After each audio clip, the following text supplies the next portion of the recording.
Hi all. Today we're not on Facebook because we had an issue with a picture that got posted. But otherwise, I am here and people are popping up, showing up.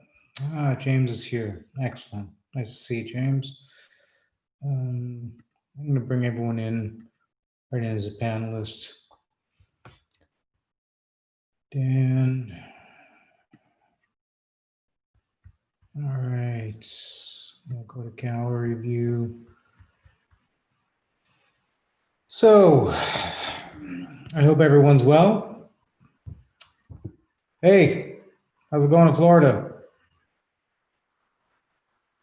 Can't hear you. Can you hear me? No. Yeah, now I can hear you. Hot, and you don't have to use a washing machine. The humidity's so high, you just put your clothes out and figure out how to dry them. Nice. Thank goodness for AC. Yeah, we've been, it's been pretty hot here the last couple of days. Yeah. Certainly not as hot as where you are, but I was down in Croatia and it was hot there, that's for sure. But you were on the water. I wasn't underwater. I was on the water. yeah, on the water. That's true. It was dry the first week and a half. Yeah. So it was hot but nice and dry with a breeze coming off the water, which is nice. Yeah. Bling bling, bing bing. Yeah. Well, good to see you. Good to see you helping. How is everything in Germany with the COVID? How's it affecting you? Not so much. You know, we've had. Hey, Brian. Good to see you again. Hi there. Hi, Julian. How are you? Good. The summer vacation, of course, everyone jumped out, went on summer vacation, and then all this happened that everyone would expect to happen. Everyone went out drinking together and sitting around at the beach together, and it's not like you're going to be naked except for a pair of swimming trunks and a mask, right? So, but it seems to be okay. We've had some rise in numbers, but nothing exponential, and they seem to be, wrapping it up and putting a lid on it fairly well. So. Well, that isn't the case in Florida. I can't even go to New York now because they check me at the border. The casualties are so high. I mean, I think we had a record day yesterday in deaths. It's wow. Like, really? It's like, just don't go out, we're going to my backyard into the studio, but that's about it. It's strange because, I was looking at my statistics. Like I keep doing screenshots of these various statistics sites. And the one thing I noticed, which was really interesting, was that the number of serious cases has started to go down, even while the number of cases rises. Like what was it? There was 66,000 serious cases, while there were 16 million total cases. And now, from the same statistical site, 64,000 serious cases with 20 million total. Yeah, and I think the stats are that less, the percentage of people dying is less. I think they've learned how to deal with it with remdesivir and other methods, but still, it's scary. Yeah, I agree. But at least it's I won't make light of it. Here, where I am, we had a rough summer. The cases were, everybody was quarantined for a few months, right? So that nobody was, businesses were closed down and all that. And our governor he started to reopen things, and he reopened bars, and you get people packed in late night, having alcohol, you're going to get cases. So our cases like when this was in May when he reopened. Goes up, up, up, up, up, June, July. Like we started getting 1,600, 1,700 cases a day consistently the whole summer. And so a lot of our cities in this state started to do mask mandates, all right? But we're 40% urban, 60% rural. So the cities, the areas where the mask mandate went into effect, I saw this morning on Forbes, cases are down by 47%. Wow. Now, if we can just get the rest of the state to do that, or at least distance and not go to large gatherings, we'll be okay. I think we can get through it. But we're kind of seeing light at the end of the tunnel now, a little bit, but it was rough. Yeah. Yeah, I heard. I've been, well, like I said, I've been paying attention. Hi, everybody. I just brought in a bunch of other people. I'm just opening this up for all of us.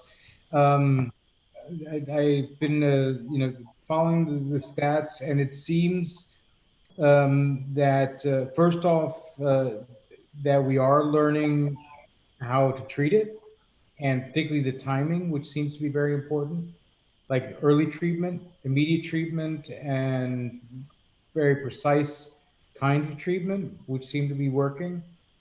And in Germany, we've also had, we're starting to do testing on people who have no symptoms. So we're getting cases registered of people, yeah, who have no symptoms. It's like they have it and then they don't, and that's it. But of course they can't delete those from the statistic because the statistics or the test proves that they have had it. So I think it's interesting to see how it's starting to how the whole thing is developing. And I'm hoping that as I had hoped from the beginning, that at some point we'll get to a point where we'll be able to deal with it, that it's no longer panic, that it becomes a more controllable and urgent, but more controllable situation, that we understand, okay, if you're bleeding out of your aorta, you need to act quickly. If you have COVID-19, you need to act quickly, that kind of thing. And we know what to do. So it seems that that's starting to happen. One thing that's bothering me here in the, is we're reopening colleges now. A lot of colleges are opening, and one big university near us, the University of North Carolina, is bringing in thousands of students against the advice of the local, the local health department is going crazy. They don't want the school to reopen. Same thing in Virginia, University of Virginia. The mayor was talking to the school and said, "Don't reopen, please, for the love of God, don't reopen right now. We'll have to be cleaning this mess up when you all go back online." So it's like the pandemic in the early stages, with all the governors doing all these different things. The colleges are doing the same thing. So some of them are effective, some of them are not, and I don't know how long we're going to be in school this fall. I'm starting to teach next week, and not a person I've talked to is feeling okay with that. Everybody has some degree of anxiety about it. I imagine so. My wife has been back in school with students since Wednesday of this week. And, she's like, how do you, they've got these very, very typical German, the idea of a precise rule set, but we're talking about 5th to 12th graders, right?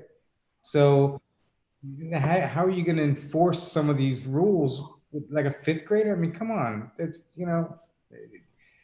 so, they're doing their best, and everyone's trying to, kind of sort out how to get along and get through it and so on. So, but Julian, hi folks, my university is determined to restart on campus in person. And we as faculty have the option to teach virtually if we want. And more, I think somewhere between 2/3 and 3/4 of my colleagues have chosen to do that. It's, what you're saying about what 5th to 12th grade, it doesn't stop there. 18 to 22-year-olds, they want to be together. Yeah, you've got that hormone thing going. It's yeah. No, I remember freshman, junior year, freshman, sophomore, junior year, college is stuff goes down. It is what it is, right? Maybe not the phrase you want to use. Oh,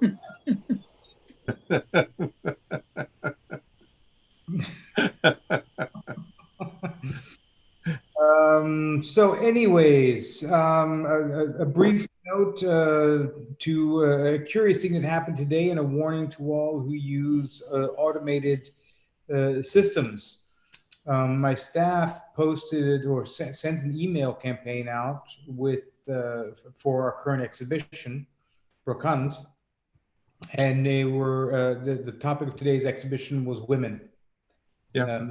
Seventh email that went out, and we have MailChimp connected to Facebook, and I think not Instagram, but Twitter, I think, posts as well. So it does this automatically.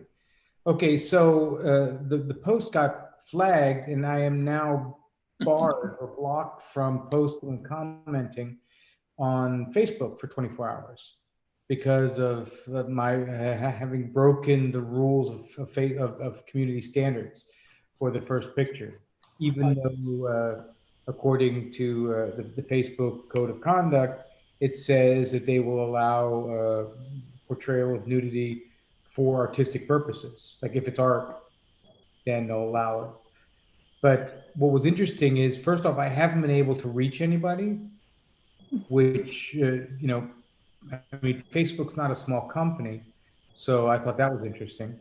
And it also seems that it was done by image recognition, and no one was there to be able to look at it. So just a word to the wise, be careful when you post things that have any form of nudity in them. They can get flagged, and they apparently will get flagged. And so now I am officially barred from Facebook for another, I think, 16 hours or something. So whoever wants to watch on Facebook is just tough out of luck. Oh, Anyways, so there was that. I had take it down on, they didn't take it down on Instagram? No, because on Instagram, I've had discussions with them about certain pictures that I've posted. And apparently Instagram, although it's owned by Facebook, has a different staff. Like it's still its own company. It's just owned by Facebook. Right. And every time that something like this has come up, particularly the Ariel Watson's pictures about Trump have been a big problem, but also for her. And I had a picture by Rosalind Solomon, which I posted, and they flagged that. And I said, look, this is a picture from an exhibition. It's part of an exhibition. Here it is. This is Rosalind Solomon. It's not, this is not porn. This is, the image has a very particular reason why this woman is naked here, because it's Chattanooga Club or whatever the name of the picture is. The Cat Club. And then they said, okay, we get it. It's fine. And they reposted it. So that was okay. Facebook seems to be a bit more stringent or a bit more automated for whatever reason. I posted some of my pictures and didn't get censored, but then while you and I looking at them can say it's a naked female body, there's not, because there's such details, don't show up on the artificial intelligence image. Right. Recognition. Yeah, it's your pictures, except for I think a few of them, which like what they look for is nipples and pubic hair. That's literally what they're looking for. It's ridiculous. And everybody shaves these days, so there's no pubic hair to be seen. Right. So that would solve at least that one problem. That one part. But that seems to be the markers that the AI is looking for. Yeah. Which, whatever, it's fine. I mean, whatever. Yeah. There is a photo. So here's my new hobby, because I've been thinking, what to do. That's the topic today Sorry? No, I was going to say there's a photo link here. Kertes couldn't show his distortions because they had pubic hair. He told me that they they couldn't show them at the Museum of Modern Art back when. Oh, man. Yeah. Yeah. Well, that seems to me to be a challenge. Maybe I just ought to start posting more and more of my pictures and see which ones the AI picks out. Yeah. Yeah. You know, just bend it. Like, what was it? I think Aria actually went and she photoshopped male nipples on top of the female nipples. Yeah. And because it was a Photoshop, it didn't flag anything. So it looked like the AI saw it as the nipples being covered, but she just replaced female nipples with male nipples. Which I thought was lovely, you know? So ridiculous. And So you're banned for a day or 24 hours or how long? yeah, 24 hour. Well, I'm not banned from the site, but I can't post and I can't like, I can't comment. So it's like, I think it's like 15 hours, 16 hours now. It happened because the email went out this afternoon. And then I was, noodling around Facebook, looking at stuff and wanted to comment. And all of it said restricted access. I was like, huh? What's up? Wow. Okay. I'm dangerous, guys. Don't hang out with me. I'm bad for your children. Bad person. Bad for everybody. I'm going to ruin the art world. That's what I'm going to do. Ruin the art world. Exactly. Yeah, right. My goal. Yeah. So, anyways, so I've got a new hobby, which I thought I'd share with both with all of you. It's not just two of us.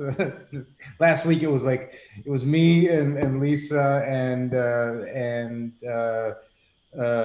Bill. No, yeah. Right. That was the three of us. So I've been I bought this audio book, which is a history of world economics from 1400 until now. And it's kind of, it's of course it's painting with a really fat brush, just kind of like major episodes and shifts in power, shifts in economic policy, and so on. And I've been spending time looking at social psychology and motivational psychology because I've got this theory, and I don't know if it's going to pan out, but I'm trying to find out. So I'm doing, what I can to get my head around the individual parts of it. The theory is that we're right now, not because of COVID, but catalyzed through COVID, we're in a position where there's going to be possibly a major shift in how all of what we do works. We're inside of an economic structure which is based very much on work and on labor, and our valuations are based on a labor idea. Like, what's our productivity? And our productivity helps define our value to society. It's actually, if we look at the core of it, you can maneuver that idea into any form of government you want. But the basic premise is that you're valuable if you are valuable to the society in that you produce something. And the more valuable you are, the more you produce, the more money you have, and so on. And so it's attached to these things. And there's, of course, chains of events like, wealth building and showing wealth having to do with overproduction of certain things and making those things then become the indicators of wealth. And by them being indicators, making them desirable and thus making them more expensive and so on. And I know this is me rambling, so I'm sorry, but I've got all this stuff in my head right now, so you're getting, like, everybody here is just getting like the full brunt of my brain stuff. And then on the other side of that, I have this thing that I've recognized about motivation in people. And this is not by no means a theory that I've developed on my own. It's just something that I found to be proven true over and over, is that people always do things in a manner that they feel is right. even if their moral construct is polarized or damaged. So, and I learned something very important about this speaking with a wartime photographer who was doing photography in Africa, in Rwanda, where there was all the genocide, and he was photographing as a reporter. He photographed a mass burial site. And this is kind of a hard story, so if anyone's opposed to hard stories, please tell me and I'll stop, because it's pretty harsh. 5, 4, 3, 2, 1. Okay. There was a bunch of corpses in a pit, and one of them started moving.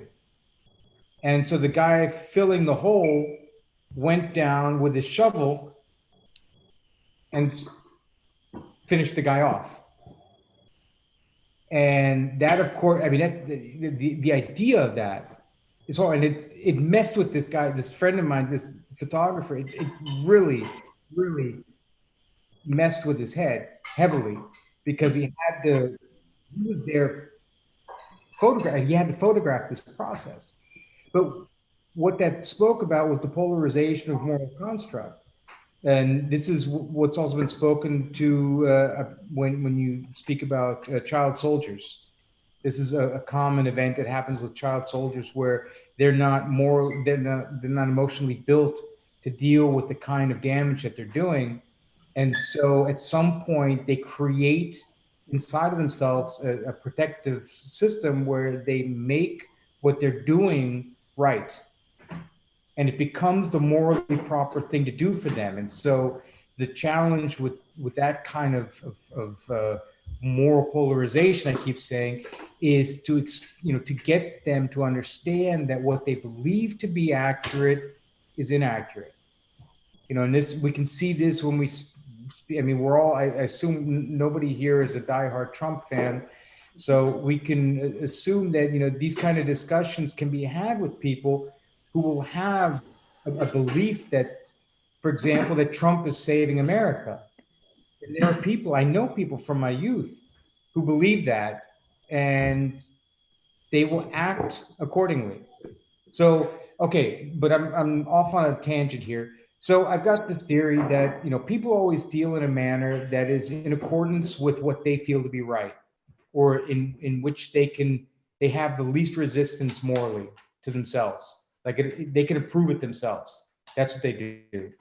So if I mix these two, and this is where I'm theorizing a lot, there may be a way that this could develop, because if we think about value outside of monetary value, and this brings me back to August Sander, I'll touch on that in one of the projects that I want to do artistically with this. There was a time in history, and this comes from this book that I'm listening to, where the vagrant, like in the 1500s, when a vagrant was found in a town or came into a town, he was bathed, his clothes were washed, he was fed, and then he was sent on his way. Okay, so this is, we're talking literally about a bum, right? So what we refer to now as a bum. That was a moral manner, like a societal morality of dealing with that type of person at that time. And then between then and now, we all know how the positioning, the social positioning of the bum per se, or the vagrant, is now. Something shifted over time, having to do with evaluation, and having to do with that person being a freeloader. The entire idea of being a freeloader and getting stuff for free becomes, abhorrent, even though we give each other things happily, and we have great joy and great enrichment in our lives when we give things to people and help people. We don't do that to, don't give somebody something and say, all right, well, I gave you this, so you give me that, because that's business. But if it's not inside of a very specific environment, then we, as a society, have been kind of indoctrinated to view it as being something negative. And I find that to be very fascinating. And now that we're looking at a point in history where we've got so many machines who are so capable of doing everything that we actually need, like the entire industrialization process had a lot to do with the fact that people needed to run the machines to make this stuff to help everything grow. But now we've got machines that can do that. I can buy a robot that can grow my food in my backyard, including, getting rid of the bugs. I mean, it's crazy. I've seen this. It's like a plotter that goes to your backyard and it picks bugs off of your plants. Completely chemical-free food with this gigantic robot in your backyard. It's a ridiculous thing. I'd love to have one. It'd be great, huh? Anyway, so we have this. And then we have the problem that we have more people. So we don't need the manpower. Sorry, manpower, politically correct, the person power. It's, we don't need the physical labor to do that. We don't need the money necessarily. So what's left? And now we've got the situation where we've got the world shut down. We've got zero interest rates and or negative interest rates. That's my daughter coming in to chime in on my conversation. Leave me alone. Sorry. And I'm trying to figure out how the parts fit together. And I don't have a formulated theory yet, but I thought that was just a really interesting series of things that are happening right now while we're alive, like literally right now. And it's a fascinating thing to watch. The arts have always been there. Food has always been there. The desire to grow, the desire to keep societies together, to flourish, all of these parts, none of this has ever changed. We have it now just like we had it before. Just the systems and how it worked have changed. And I'm curious to see how the next system, like what's the next system? What's the basis of the valuation? And I saw an interview with the mayor of Compton in California with Trevor Noah, who has been doing his great show from his couch since March, which is lovely. His hair goes like this. It's fantastic. And this guy, he figured out, he said, or I don't know if he figured it out, but basically his theory was we need to return the value of society back to the point before the money becomes important. Like the dignity, return the dignity to the person before their economic input becomes a role. And by doing that, we can resolve the issue of being unimportant because we're not playing that part or that big a part. And I don't know if that's the final solution, because that needs to be, final solution, another one of those bad words. I got to stop doing that. Sorry. I don't know if that's the resolution to this, but it seems that at least a minor shift in that regard is going to play a role in what happens in the future. Because I don't know how the economic structure that we have now can work in the future. So, all right, so that's my new hobby. So part of what you're talking about is the importance of money and wealth, and that if we don't have emphasis on that, then we can be more human. I mean, somehow the wealth is connected with what the problem is today. My belief is anyway. But so the money and wealth currently controls a lot of the social environment that we live in. So to get to where you are talking about is like you got to eliminate all these uber wealthy people so that there can be more equal distribution.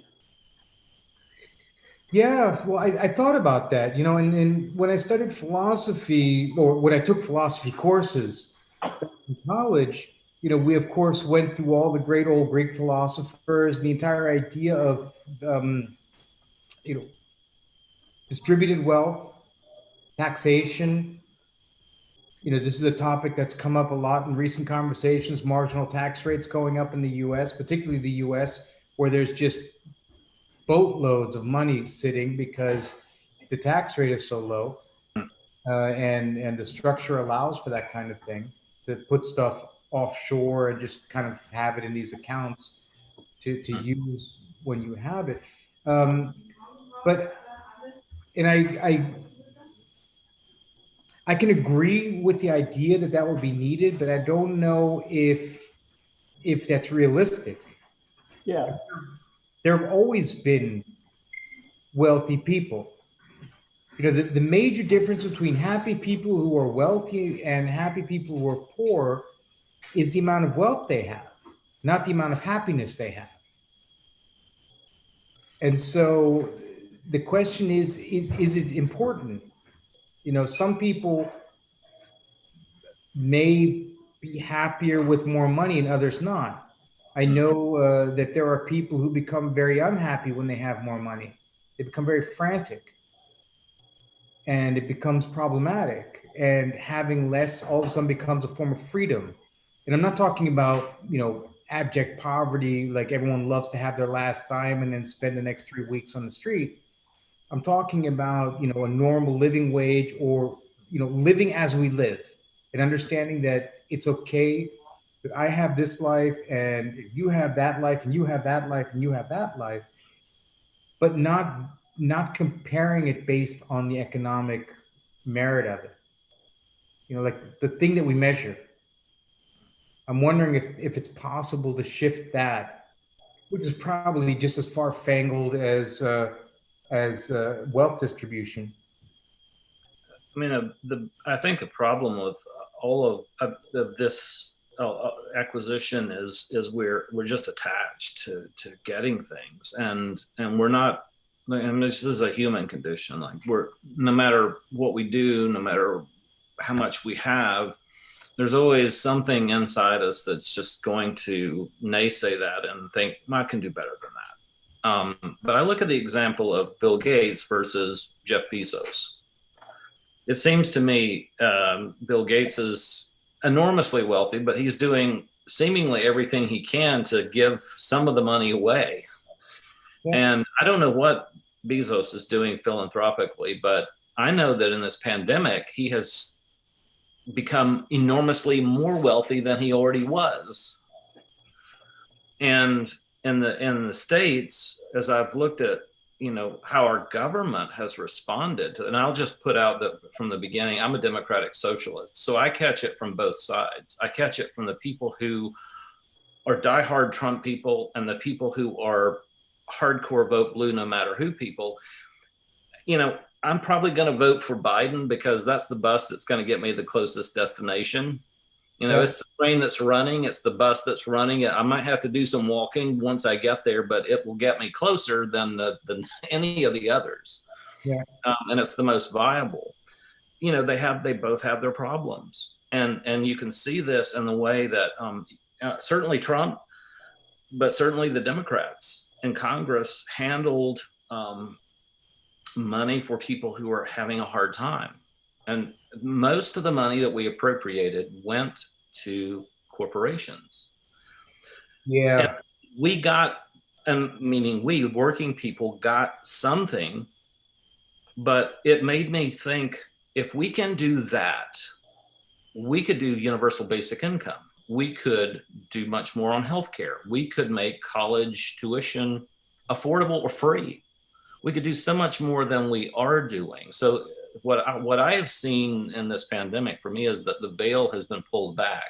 I've always been a little skeptical of the way government works, but in my lifetime, I have never seen it more clearly demonstrated how it works and why people get the money that they get. And all this market liquidity is false. This market would have crashed. We would have been in a depression. So this market liquidity, everybody thinks the market's doing great. The market would be absolutely rock bottom if it hadn't got that infusion of cash. Yeah. So I hate to say that, yes, corporations should have benefited and they should have got that money. I realized that some of that was necessary, but I also realized that in prioritizing, politicians on both sides of the aisle are not doing nearly enough to serve the people of the country who actually need it the most. And the inequalities in healthcare and the access to testing and all of this during the pandemic, I think, for me, are really troubling. And I'll spend the rest of my life trying to figure out how can I work in a way that I can make some contribution towards solving that problem. Everybody's got to do something. Well, from Europe, watching the political developments in the U.S. have been nothing beyond mind-boggling.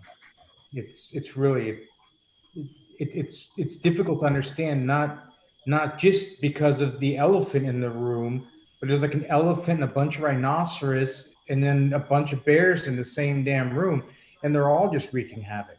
It's there seems to be a huge degree of infighting inside of the government, inside of the law, the policy making, and getting things done.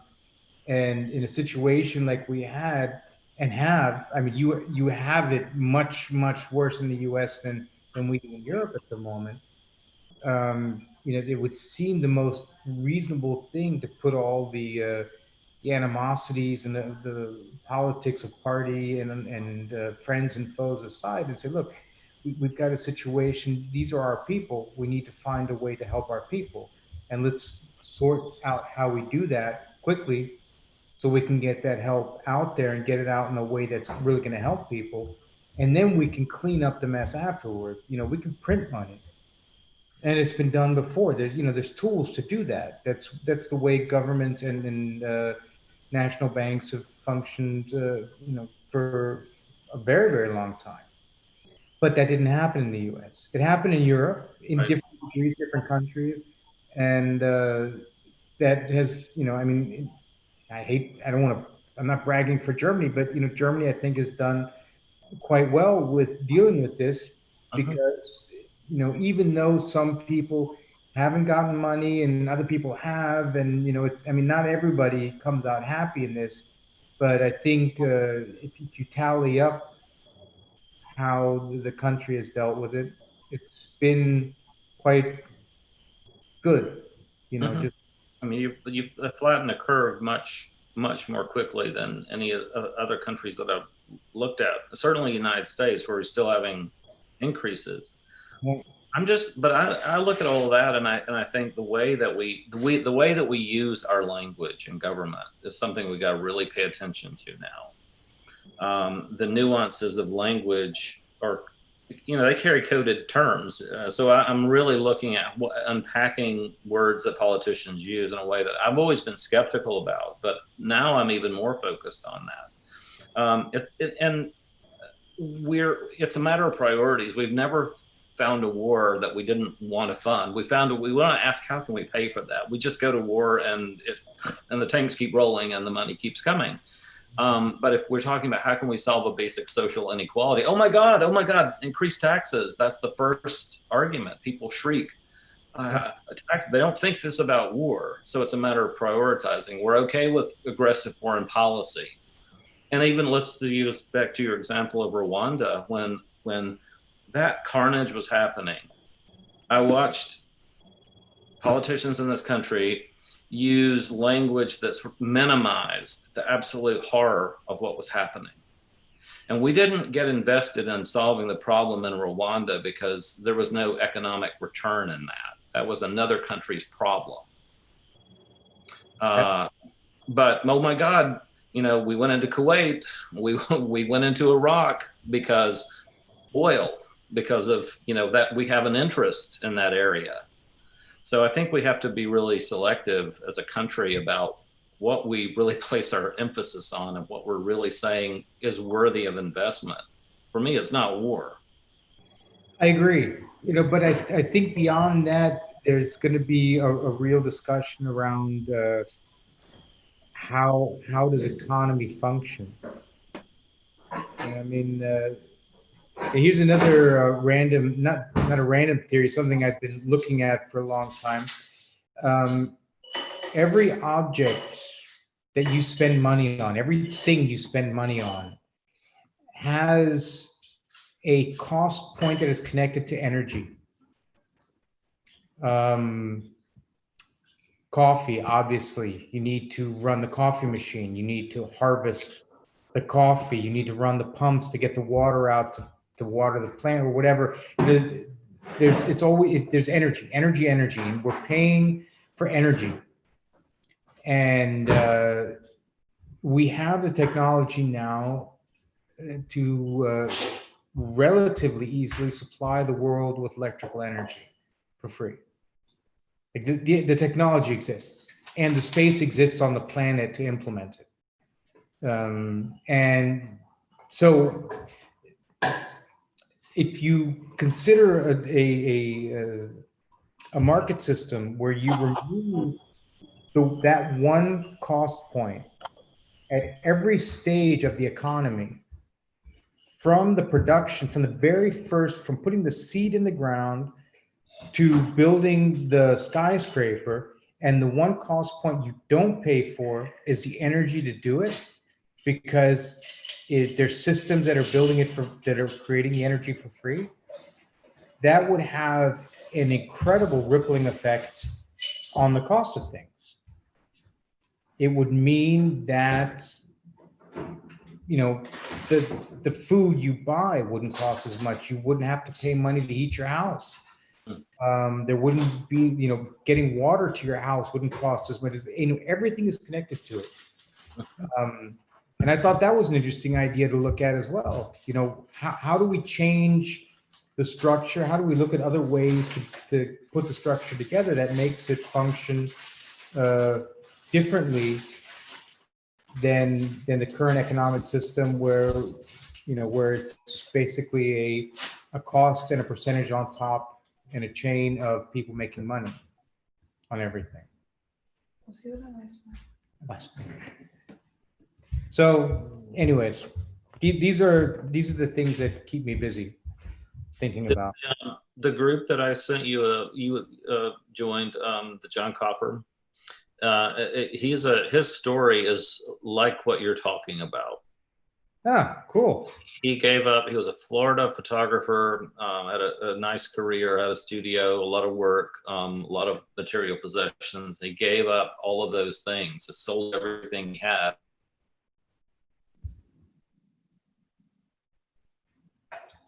Brian is on pause. And he wound up in a Mennonite community in upstate New York. And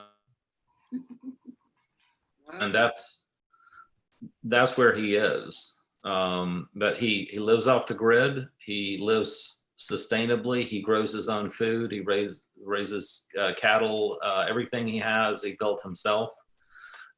We need to be more local.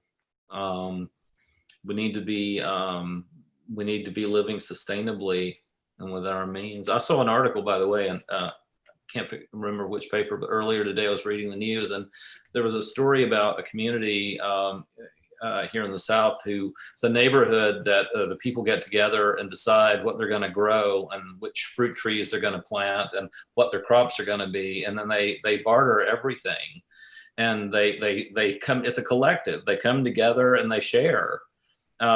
It's the way I grew up. I grew up in a rural area of South Carolina. My grandparents had a large garden, grew vegetables every summer. Guy who lived next door to us was a beekeeper. So we would get what vegetables he wanted, take them over to the fence, and he'd give us jars of honey straight out of the hive. So it was great. I mean, that's what we need more of, but it scares the daylights out of mass marketing and corporations, because they don't want that. We can't have that. Yeah, we can't have nice things. Yeah, the idea of well, individuality, and here we are, the artists and collectors and gallerists sitting here speaking of the Dead Poets Society of the most dangerous thinkers in the world are the people who are individualists, who are willing to think for themselves and to to expand or contract their understanding of things based on their own inspection of it. And, that's revolutionary, and more so now than it ever has been, where things have become so homogenized and intellectual, like the act of thinking is almost revolutionary at this point in some places. There was a discussion about the law, like there was, they were discussing a law that required people to call people who have different sexual identities by the pronoun that they choose. And the discussion was revolving around the idea of, is that something that belongs inside of law? And I found that to be really, really challenging, because the moment you make somebody allowed to or not allowed to say something, it doesn't matter what it is, you're stepping into really dangerous territory.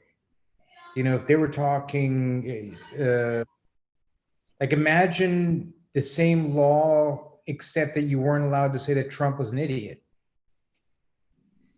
right?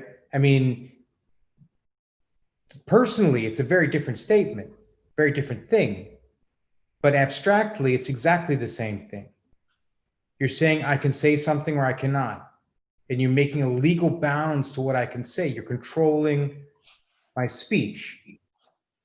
And that's really challenging. It's challenging in the arts. It's a form of censorship, in my understanding, because I think that conversation doesn't belong. And I'm very clearly stating where I stand on this. I am very happy to name any transgender or any person of any sexual identity by whatever pronoun they choose. I've got no problem with it, but I will not have a law requiring me to do so, because that law becomes a precedent for the next law and the next law and the next law. And that's really, really dangerous, in my opinion. This was similar topics were, the challenge of the Renaissance of the North, where there was, the church was saying you can only paint pictures of God. Like, God had to be in the picture, and they started to tool around with it, and they would like make these luscious still lives and things, and it would be like this tiny little cross, like this big in the back, where Jesus was basically like 2 brush strokes. There he is. Oh, but see, look, it's it's a religious picture, and that kind, we've freed ourselves from those kinds of restraints over the years, because we've understood that exactly that kind of challenge is key, and our ability to be free to say that, to offend. This is another one of my big topics right now, is being allowed to just piss people off. Like really just having the freedom to do that, and telling people that it's okay to not agree with me. I'm not here for everybody to agree with me.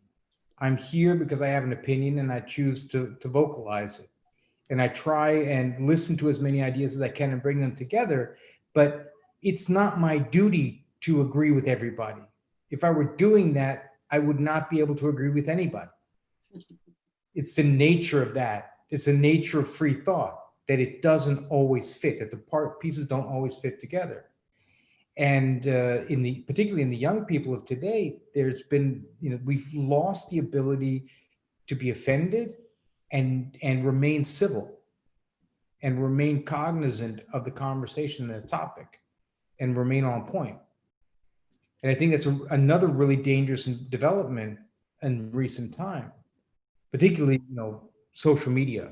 And like, you can say whatever you want, type it in and flame somebody, and then like, you'll never see them. So no one's ever going to like catch up to you after the conversation, say, hey, I really, really didn't appreciate what you just said there.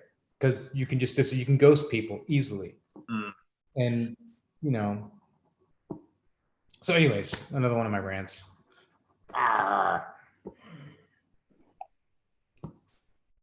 So how's everyone else doing? Any good news from anywhere? Lisa told us last week that there's something happening at the ICP, which is great. heading down south next week into another hot zone, New Orleans. So I'll check in from down there. But Yeah. You have an exhibition down there? no, I just have family and friends down there. I grew up there, so. How are they doing with how are they doing with the virus? Is it still a hot spot, you're saying? Yeah, I think they reopened too quickly, so they are kind of went backwards, but now doing better. I don't think it's the city of New Orleans, so I think it's other areas of Louisiana. But it's pretty much like New York in terms of where they are with the recovery or the model. Yeah, the curvature. The cave.